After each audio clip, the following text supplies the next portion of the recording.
जय Hind my dear students. जैसा कि आपको पता है कि अभी बोर्ड के एग्जाम नजदीक आने वाले हैं। सिर्फ 20-25 दिन रह गए बोर्ड के एग्जाम के। अभी समय नहीं है सारा सिलेबस को देखने का।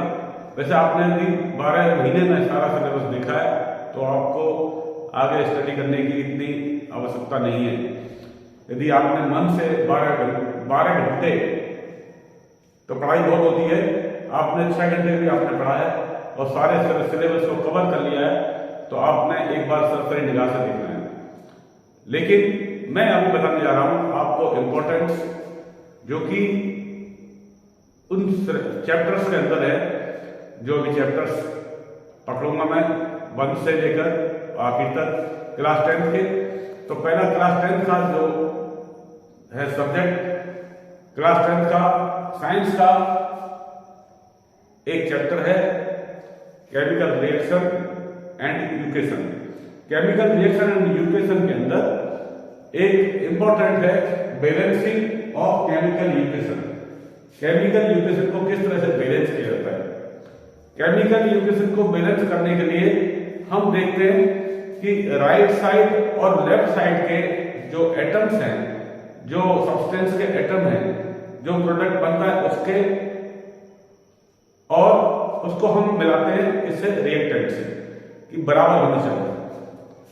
जैसे देखें आप एग्जाम्पल 1 दिया हुआ मैंने, Mg plus O2 is equal to MgO।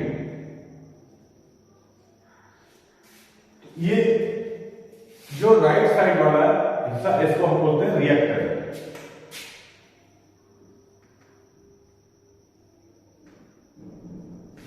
और इस हिस्से को हम बोलते हैं प्रोडक्ट।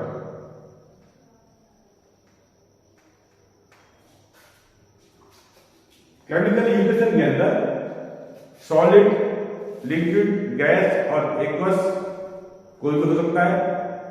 मेटल, नॉन मेटल कोई भी हो सकता है रिएक्टेंट के अंदर, और प्रोडक्ट के अंदर भी कोई भी हो सकता है।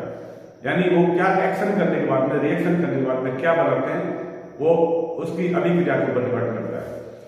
तो इसमें देखें आप, हम देखते हैं पहले हम इक्वेशन से देखते हैं कि इसमें ये वाले हिस्से के जो नंबर ऑफ एटम्स है वो प्रोडक्ट वाले नंबर ऑफ एटम्स के बराबर होने चाहिए। इसके लिए आप एक छोटा सा ऐसा रूप बना लें, Mg हो गया, और इस साइड में क्या है, राइट साइड में ऑक्सीजन। तो इसमें देखिए आप दूसरा में जो प्रोडक्ट आया है क्या है, MgO, जिसको बोलते हैं, ये क्या है, मैग्नीशियम और ऑक्सीजन क्या बनाता है। आप इसको पॉइंट में लिख के दें। आपको ये सारे फॉर्मूले जो आपके काम में आने वाले हैं याद होने चाहिए। इसमें किसी भी सब्सटेंस के, किसी भी एलिमेंट के जो फॉर्मूले हैं उनको रखा जाता है और उनकी जो एटम्स हैं उनको बराबर किया जाता है। तो इसमें देखिए आप, इसमें Mg का कितना है यहां पर, जब यहां कुछ नहीं लिखा हुआ है। जैसे कि आप देखिए x³ plus 2x plus x plus 1 equal to 0, जैसा आप मैथ में पढ़ते हैं। अभी इसमें सपोज यहां पर कुछ नहीं लिखा हुआ है तो इसका जो कोएफिशिएंट है क्या है, 1। यहां कुछ नहीं लिखा है तो इसका कोएफिशिएंट क्या है, 1, और इस x के साथ में क्या है, 2 लगा हुआ है। तो इसी तरह से साइंस के अंदर जब कुछ नहीं लिखा हुआ है तो क्या होगा, ये 1 होगा, और ये कितना है, ऑक्सीजन का 2। अब यहां देखिए आप, Mg का कितना है, 1 है, और ऑक्सीजन का भी क्या है, 1 है। इसको हम बराबर करते हैं। बराबर करने के लिए ये O2 है, इस ऑक्सीजन का बराबर करने के लिए हम देखेंगे कि यहां पर भी ऑक्सीजन के 2 होने चाहिए। तो मैं यहां पर नहीं लिखते बल्कि इसके आगे लिखते हैं 2 लिख देते हैं। अब यहां 2 लिखने से मैग्नीशियम का भी 2 हो गया, तो हमें क्या करना पड़ेगा, मैग्नीशियम के साथ में 2 करना पड़ेगा। अभी इसको हम देखते हैं, चेक करते हैं, रीचेक करते हैं, इसको बार बार देखते हैं कि हमारी इक्वेशन क्या बराबर हो गई है। Mg कितने हैं, 2 हैं, यहाँ Mg कितने हैं, 2 हैं, यहाँ ऑक्सीजन कितने हैं, 2 हैं, यहाँ ऑक्सीजन कितने हो गया, 2 हो गया। ये 2 दोनों में शामिल है। तो हम देखते हैं दूसरी एग्जाम्पल।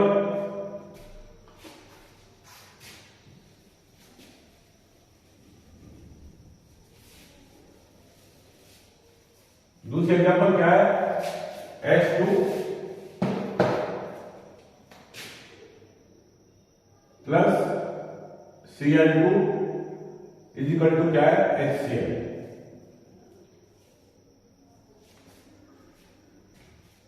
हाइड्रोजन के 2 हैं इसमें और क्लोरीन के 2, लेकिन यहां पर हाइड्रोजन कितना 1 है और क्लोरीन का 1 है। हम ये हाइड्रोजन के 2 यहां नहीं लगा सकते, क्लोरीन के 2 यहां नहीं लगा सकते, तो क्या करेंगे, इसके शुरू में हम 2 लगा देते हैं, इक्वेशन हमारी बराबर हो जाएगी। तो अभी देखिए हाइड्रोजन कितने हो गए, 2, क्लोरीन के यहां पर 2 हैं, तो यहां पर भी ये 2 हो गए, क्लोरीन के साथ में ये इंटू 2 हो गए। इस तरह से देखते हैं हम next example, Fe plus O2 is equal to Fe2O3।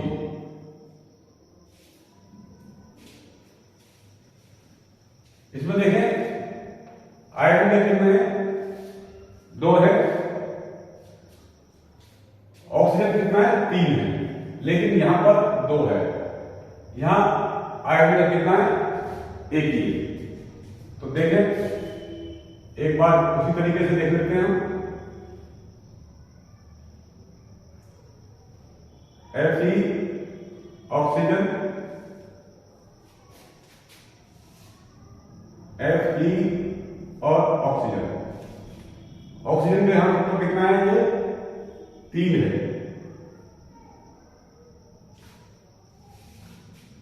Fe कितना है यहां पर 1, Fe कितना है 1 और ऑक्सीजन कितना है यहां पर 2 है। तो इसको बराबर करने के लिए हमें इसके बराबर करते हैं, ठीक है। Fe 1 है, लेकिन यहां Fe के क्या है, 2 है, यहां Fe कितने हैं, 2, तो हमको इसको बराबर करना पड़ेगा। इसके लिए मैं यहां पर सपोज 2 कर देता हूं,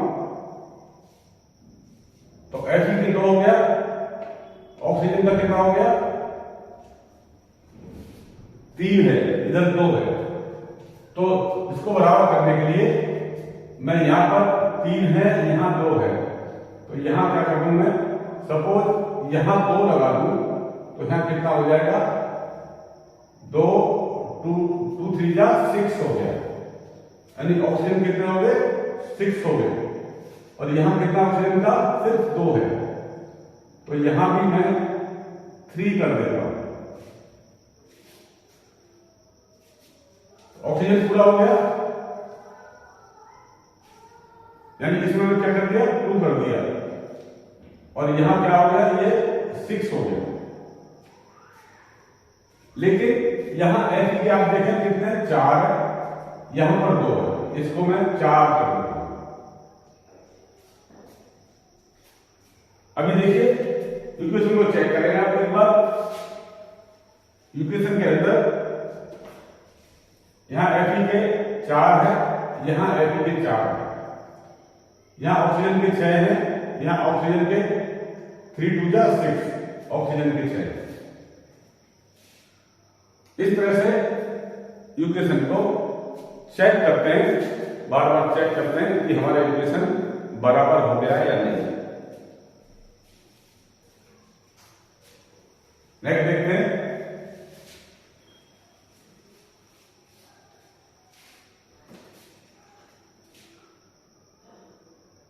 Fe प्लस H2O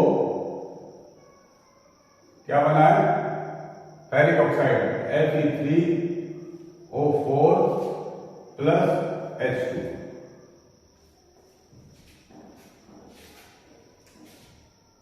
इसको हम इक्वल करेंगे, यानी जितने राइट साइड में एटम्स हैं उस एलिमेंट्स के उतने ही लेफ्ट साइड में होने चाहिए। तो Fe के कितने यहां पर 3 हैं, तो मैं यहां पर 3 लगा देता हूं। देखते हैं हाइड्रोजन कितने यहां पर 2 है, हाइड्रोजन में 2 है, लेकिन ऑक्सीजन कितने यहां पर 4 है, यहां पर एक ही है, यहां कितना है एक ही है, तो मुझे 4 करना पड़ेगा इसका। चलो 4 करके देख लेते हैं, यहां मैं 4 कर देता हूं। ऑक्सीजन हाइड्रोजन कितना हो गया 4 2 जा 8 हो गया, लेकिन यहां पर कितना है सिर्फ 2 है, तो यहां 4 कर देता हूं। हाइड्रोजन बराबर हो गया। कोई भी इक्वेशन बनाने से पहले हमारा काम है, पहले जो ए पॉइंट है, ये है ए, ये बी, ये सी, पहले ए को बराबर करना है, उसके बाद बी को, फिर सी को देखना है। तो हम देखते हैं Fe का कितना है, यहां 3 है, Fe का 3 है। हाइड्रोजन कितना है 8 है, हाइड्रोजन का 8 है। ऑक्सीजन कितना है 4 है, ऑक्सीजन का 4 है। तो ये इक्वेशन क्या हुआ हमारा, बराबर हो गया। इसको रीचेक किया हमने, एक बार फिर इसको रीचेक करके देखें। आप Fe कितना है 3, Fe के 3, हाइड्रोजन के 4 2 जा 8, 4 2 जा 8, ऑक्सीजन के 4, यानी यहां पर 4 है, 4 किसमें ऑक्सीजन में भी सम्मिलित है, तो ऑक्सीजन कितना हो गया 4, क्या बन गया ये फेरिक ऑक्साइड और हाइड्रोजन बन गया। नेक्स्ट देखते हैं यहां पर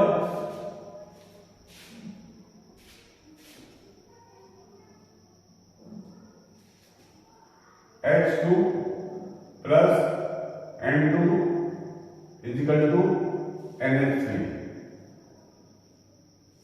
यानी हाइड्रोजन प्लस नाइट्रोजन क्या बन गया अमोनिया।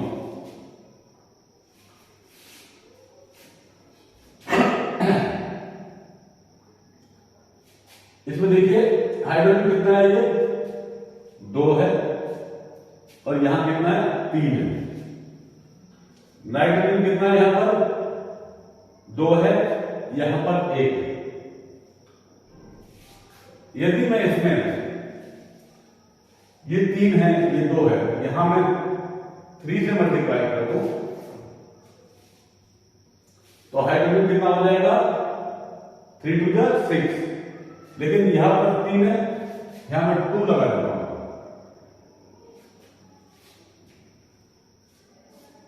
तो हाइड्रोजन कितना हो गया 3 2 जा 6, 3 2 जा 6 हाइड्रोजन का हो गया।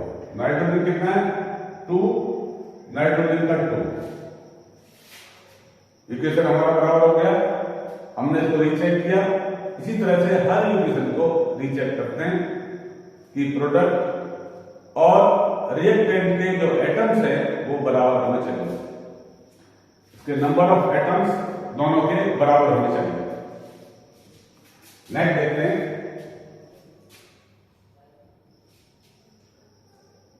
सोडियम प्लस क्लोरीन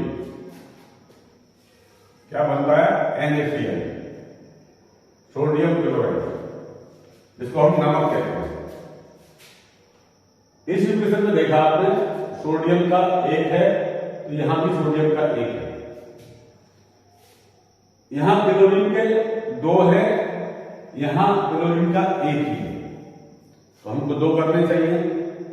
2 हम इधर नहीं बढ़ा सकते, तो कहां बढ़ाएंगे, हम स्टार्टिंग में बढ़ाएंगे।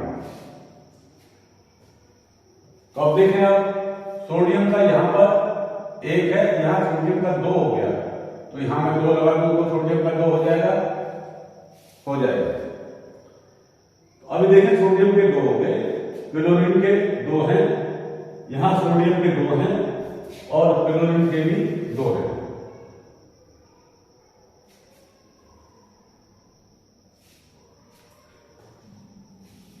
इस तरह से आप इक्वेशन को दोबारा रीचेक करें और देखें कि लेफ्ट साइड और राइट हैंड साइड दोनों बराबर हो चुकी हैं।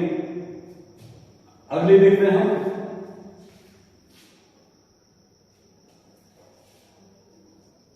AgCl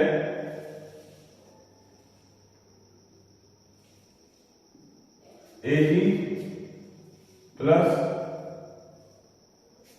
Cl2। ये सिल्वर क्लोराइड है। इसमें आप देखिए Ag का एक है, यहां पर भी Ag का एक है, यहां Cl के एक एटम है, यहां Cl के दो एटम है। तो इसको बराबर करने के लिए क्या करें? यदि मैं यहां पर 2 लगा दूं तो क्या ये बराबर हो जाएगा? तो देखते हैं 2 Ag का कितना हो गया? 2 हो गया, लेकिन यहां पर Ag का कितना है? 1 ही। यहां क्लोरीन के 2 हो गए, यहां पर क्लोरीन के 2 है। तो इसको बराबर करने के लिए जब Ag का 2 है तो यहां मैं 2Ag कर देता हूं, यानी इस कंडीशन में Ag के 2 हो गए, इधर भी Ag का 2 है, यहां क्लोरीन के 2 हैं और यहां क्लोरीन के 2 हैं। इस तरह आप हर इक्वेशन को चेक करते जाएं, रीचेक करें कि इक्वेशन लेफ्ट साइड और राइट हैंड साइड में दोनों बराबर चल रहे हैं। नेक्स्ट देखते हैं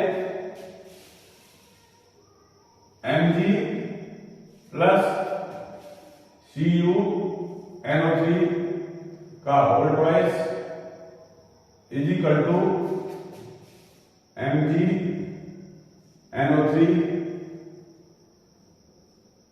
का होल ट्वाइस प्लस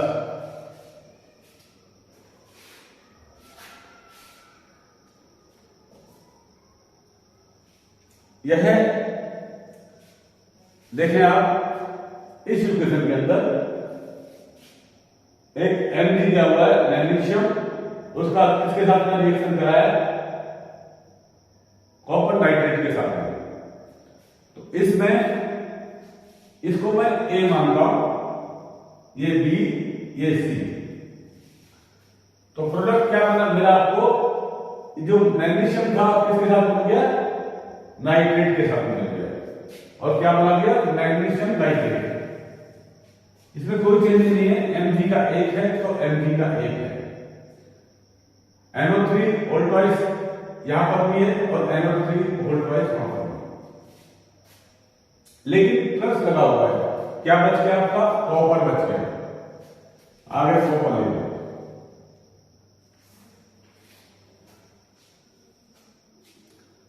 ये कौन सी रिएक्शन है? Displacement reaction. डिस्प्लेसमेंट यानी इसमें डिस्प्लेसमेंट क्या हो गया? Mg का चेंज हो गया किसके? कॉपर के साथ में, और कॉपर सेपरेट हो गया। पहले Mg सेपरेट था, अभी क्या हो गया? यहां से निकलकर कॉपर सेपरेट हो गया। नेक्स्ट देखते हैं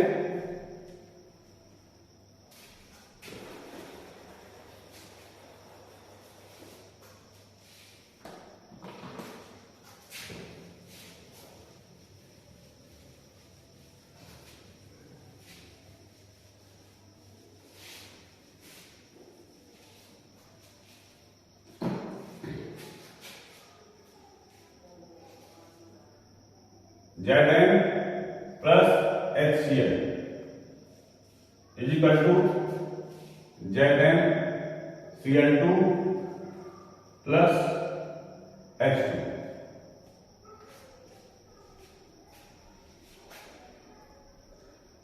जिंक है, किसके साथ में रिएक्शन किया है? हाइड्रोक्लोरिक एसिड के साथ में। और क्या बनाया? जिंक क्लोराइड, और क्या बच गया? Hydrogen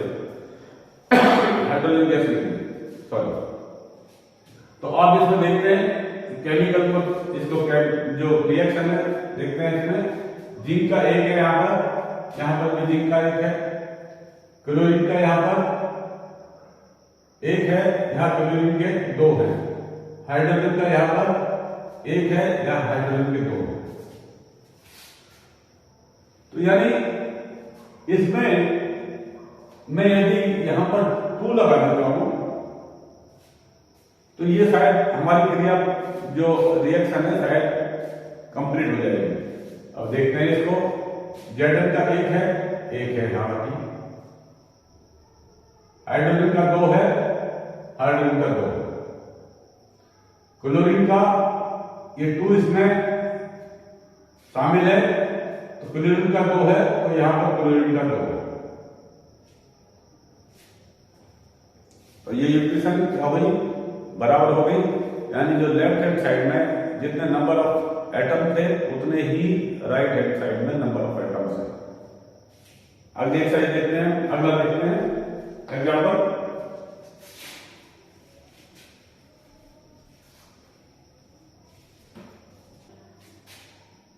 chlorine plus calcium iodide is equal to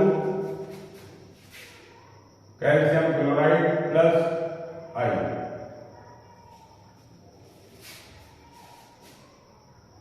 CaCl कोई मतलब नहीं रखता है। कैल्शियम क्लोराइड का फॉर्मूला होता है CaCl2, यानी मैं इसको 2 लगाऊंगा जब ये पूरा होगा, कैल्शियम क्लोराइड हो गया।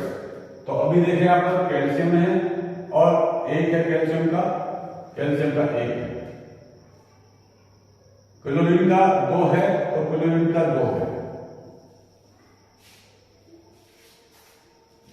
आयोडाइड यहां पर 1 है तो यहां मैं 2 लगा दूं तो क्या होगा, आयोडाइड बच गया। यानी क्या मिला हमको, कैल्शियम क्लोराइड और आयोडाइड मिल गया। इक्वेशन देखें आप, दोबारा रीचेक करें। कैल्शियम के 2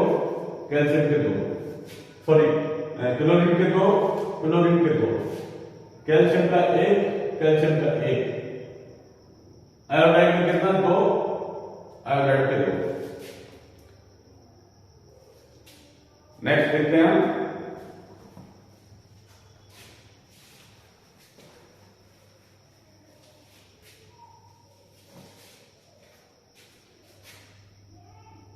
AgBr is equal to Ag plus Br।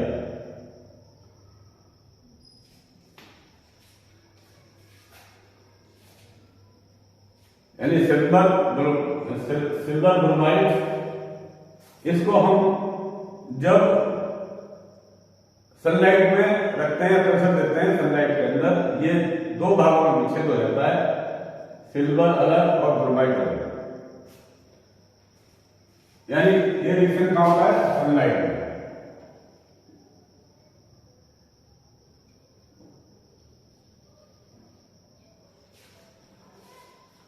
इसके अंदर आप देखें, यहां पर Ag का 1 है, यहां भी Ag का 1 है, यहां Br का 1 है, यहां Br का 2 है। यदि मैं यहां पर 2 लगा दूं तो Br का 2 तो पूरा हो गया, लेकिन Ag का यहां 2 हो गया और यहां Ag का 1 है। तो इस कंडीशन में Ag के आगे 2 लगा देते हैं।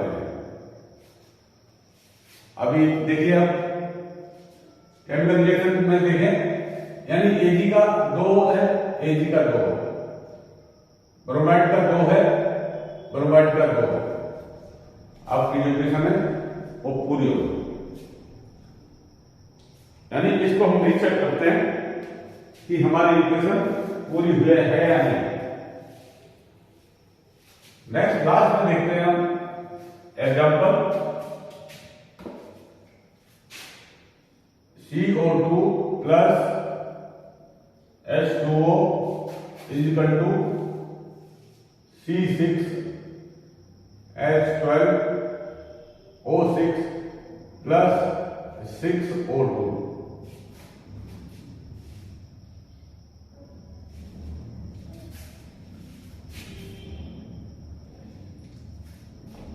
इस रिएक्शन को हम बोलते हैं फोटोसिंथेसिस। ये फोटोसिंथेसिस रिएक्शन है जो कि पेड़ पौधों में किसकी प्रेजेंस में होती है, कार्बन डाइऑक्साइड और पानी की प्रेजेंस होती है। इसके अंदर देखते हैं हम सी का यहां पर कितना है, 1 है, यहां सी के 6 है। एच का कितना है, यहां 2 है, एच के 12 है, ओ का 1 है, ओ का यहां पर 12 है। तो इसको एक बार फिर मैं वही प्रोसीजर देखता हूं, सी ओ एच ओ, ये बराबर कितने, सी एच ओ और ओ।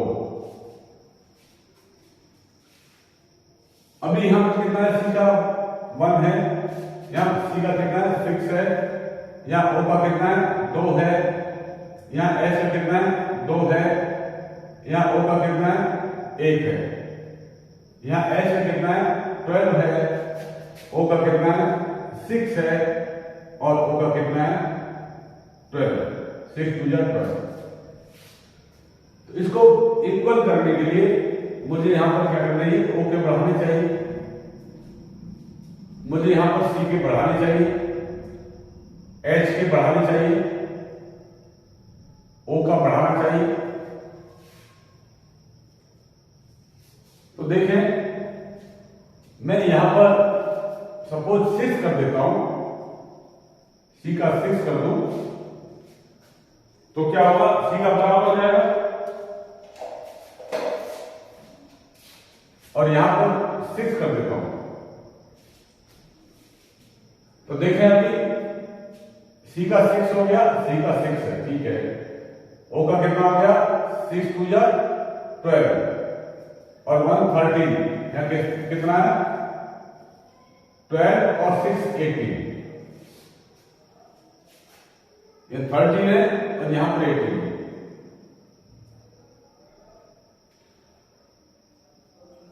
एच के देखें आप, एच का यहां 12 है, यहां पर एच का 2 है, यदि मैं यहां पर 6 कर दूं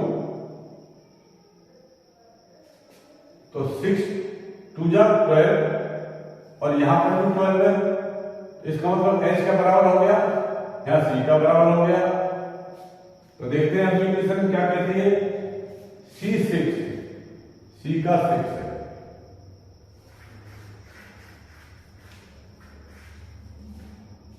ओ का 12, ओ का 12,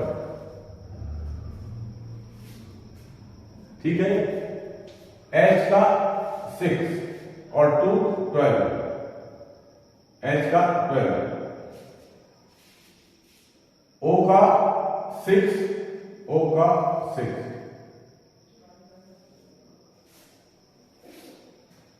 तो आपने रीचेक किया इक्वेशन को कि क्या हमारे दोनों साइड के नंबर ऑफ एटम्स बराबर हैं।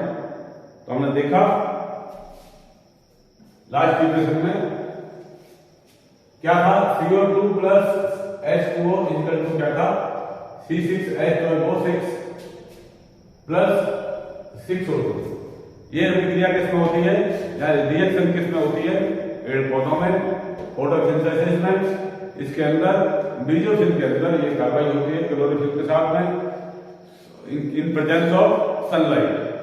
यानी इस क्रिया को क्या कहते हैं, इस रिएक्शन को क्या कहते हैं, फोटोसिंथेसिस रिएक्शन कहते हैं।